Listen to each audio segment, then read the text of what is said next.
Assalamualaikum, salam sejahtera bagi kita semua. Perkenalkan, nama saya Anastasia Wibutun dan teman saya Rahmat Maulau dari program studi pendidikan fisika Universitas Patimura. Kami akan membahas tentang sistem kepercayaan dan karakteristik masyarakat kepulauan. Topik yang akan kami bahas diantaranya ada 3, yaitu yang pertama adalah konsep dan realitis masyarakat kepulauan, yang kedua sistem kepercayaan masyarakat kepulauan, dan yang ketiga karakteristik masyarakat kepulauan. Untuk masuk pada ketiga topik tersebut, kita harus mengetahui pengertiannya masing-masing. Kepercayaan merupakan suatu sistem keyakinan atau suatu hal yang diyakini keberadaan atau kebenarannya dari suatu kelompok manusia yang berdiri atas sebuah landasan yang menjelaskan cerita-cerita yang suci yang berhubungan dengan masa lalu. Sistem kepercayaan merupakan suatu asas dalam kehidupan manusia. Setiap masyarakat di dunia menganut suatu sistem kepercayaan tertentu. Masyarakat pulau adalah sebuah kategori sosial yang hidup dalam suatu daratan, pulau atau benua yang tunggal. Masyarakat kepulauan cenderung memperlihatkan adanya tipologi sosial yang berbeda-beda karena masing-masing memiliki tatanan kehidupan sosial budaya yang berbeda-beda. Ya, konsep dan realitas masyarakat kepulauan. Konsep masyarakat kepulauan, masing-masing masyarakat kepulauan memiliki ruang kepribadiannya yang khas karena setiap manusia, individu maupun komunitas kepulauan mengidentikan diri dalam sebuah pemaknaan diri yang khas, sistemik dan mendasar. Pulau, kepulauan dan dirinya adalah sebuah fakta diri atau eksistensi yang tidak dapat dipisahkan karena dari pulau itulah ia menerima status sosial dan penamaan diri dengan segala hak keistimewaannya. Konsekuensinya, bila menyebut orang Madura adalah sebuah konsep diri yang khas, unik dan berbeda dengan orang Riau, orang Bali, orang Jawa, orang Nias, orang Kei, orang Ambon, orang Flores dan sebagainya. Sehingga konsep masyarakat kepulauan adalah pandangan masyarakat kepulauan mengenai hakikat kategori ideal yang dimilikinya. Masyarakat pulau adalah sebuah kategori sosial yang hidup dalam suatu daratan pulau atau benua yang tunggal. Masyarakat kepulauan cenderung memperlihatkan adanya tipologi-tipologi sosial yang berbeda-beda karena masing-masing memiliki tatanan-tatanan kehidupan sosial budaya yang berbeda. Realitas masyarakat kepulauan, realitas berbangsa dan bernegara Indonesia menunjukkan bahwa pluralisme adalah sebuah kenyataan yang tidak dapat dilepas pisahkan dengan konteks kehidupan manusia, karena manusia harus menyadari dirinya bahwa dia tidak hidup untuk dirinya sendiri, tetapi dia harus membutuhkan orang lain selaku partner yang saling berbagi, berproses, berdiskusi, belajar, dan bermain. Pluralisme atau kemajemukan dipahami sebagai hal yang tidak boleh terabaikan dalam kehidupan manusia. Kemajemukan di Maluku secara khusus di Kepulauan Kei adalah sebuah kenyataan yang dimiliki oleh masyarakat yang dimaksud. Dari beberapa catatan dapat disebutkan tentang penduduk Kepulauan Kei yang berjumlah 7.183 orang yang besar di 10 kecamatan Kei. Pulau-pulau kecil, Kei Barat, Kecil Kei Timur, Pulau Utara, Pulau Selatan, Tayando, dan Tam Kei Besar Utara, dan Kei Besar Selatan dengan bahasa daerah yang berbeda. Penduduknya tidak hanya terdiri dari masyarakat Kepulauan Kei, tetapi ada masyarakat Bugis Makassar Tanimbar, Kepulauan Aru, Jawa, Arab, dan Ambon.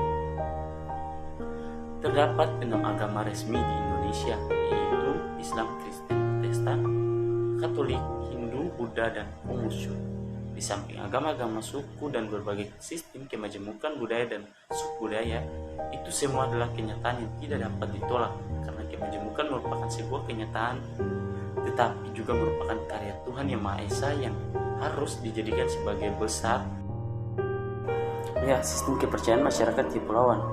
Sistem kepercayaan masyarakat di Indonesia dibagi menjadi 3 sejak nenek moyang bangsa Indonesia, diantaranya yang pertama, animisme, kepercayaan manusia terhadap nenek moyang mereka yang telah meninggal, atau suatu kepercayaan terhadap suatu benda yang dianggap memiliki roh atau jiwa. Contohnya memberi sesaji kepada pohon besar atau batu besar, atau kepada laut selatan karena menganggap di sana masih ada roh yang dihormati. Yang kedua, dinamisme, kepercayaan bahwa setiap benda memiliki kekuatan gaib, contohnya pedang atau keris kuno begitu yang dianggap memiliki kekuatan gaib. Yang ketiga, totemisme, bentuk kepercayaan lewat pemujaan terhadap objek-objek tertentu, baik itu hewan atau tumbuhan maupun sebagai benda-benda lainnya. Misalnya adalah hewan seperti elang, serigala, dan harimau. Kebanyakan penduduk di Maluku memeluk agama Kristen dan Islam. Hal ini disebabkan oleh pengaruh penjajahan Portugis dan Spanyol sebelum Belanda yang telah menyebarkan agama Kristen, dan pengaruh Kesultanan Ternate dan Tidore yang menyebarkan agama Islam di wilayah Maluku serta pedagang Arab di pesisir Pulau Ambon dan sekitarnya. Namun sebelum kedua agama besar tersebut masuk Maluku, bangsa Maluku percaya akan nenek moyang serta roh nenek moyang. Banyak kita dijumpai sekarang ini di setiap kampung. Dari tutur beberapa kampung dan suku di Pulau Seram, baik yang Nasrani maupun Muslim, terbetik kisah kepercayaan kuno, yaitu Nuhu, atau dengan kata lain mereka percaya akan mitologi banjir besar. Manusia memiliki satu bahasa dari awalnya. Dari buku-buku kebudayaan yang diterbitkan sendiri tentang suku Wamale dan Alune di Pulau Seram bagian barat, ada kisah tersendiri dari hal tersebut. Dan terakhir, dari Roy Allen Cambridge University mengklarifikasi tentang suku Nuaulu di Seram Tengah. Tutur rakyat di manusia selalu mengarah kepada Nuhu. Batas-batas suku-suku besar tersebut ditentukan dengan keringnya muka air dari permukaan bumi. Kemiripan ini juga terjadi dengan suku-suku Melanesia lainnya di Hawaii, serta kemiripan nama seperti Waikiki di Hawaii dengan nama-nama kampung di Pulau Seram dan Pulau Buruk Maluku. Di Seram ada juga kampung yang bernama Sawai dan Wahai. Dari hal ini dapat dari referensi Roy Allen. Terima kasih.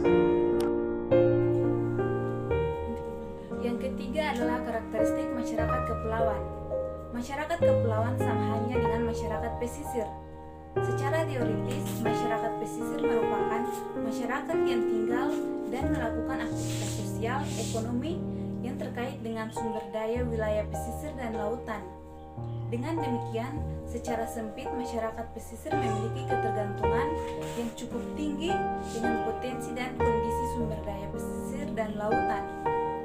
Berdasarkan karakteristiknya, masyarakat di wilayah pesisir terbagi menjadi 3, sebagaimana tertuang dalam pasal 1 Undang-Undang Nomor 27 Tahun 2007 dan Undang-Undang Nomor 1 Tahun 2014 tentang pengelolaan wilayah pesisir dan pulau-pulau kecil, yaitu diantaranya: yang pertama, masyarakat hukum adat. Sekelompok orang yang secara turun-temurun di wilayah geografis tertentu di NKRI karena adanya yang pertama ikatan pada asal-usul leluhur, kedua hubungan yang kuat dengan tanah, wilayah, sumber daya alam, yang ketiga pranata pemerintah adat, yang keempat tatanan hukum adat di wilayah adat sesuai dengan ketentuan peraturan perundang-undangan. Yang kedua adalah masyarakat lokal. Kelompok masyarakat lokal yang menjalankan tata kehidupan sehari-hari berdasarkan kebiasaan yang sudah diterima sebagai nilai-nilai yang berlaku umum, tetapi tidak sepenuhnya bergantung pada sumber daya pesisir dan pulau-pulau kecil. Yang ketiga adalah masyarakat tradisional. Masyarakat tradisional yang masih diakui hak tradisionalnya dalam melakukan kegiatan penangkapan ikan atau kegiatan yang lainnya yang sah di daerah tertentu yang berada dalam perairan kepulauan sesuai dengan kaidah hukum laut internasional. Demikianlah materi presentasi kami. Sekian dan terima kasih.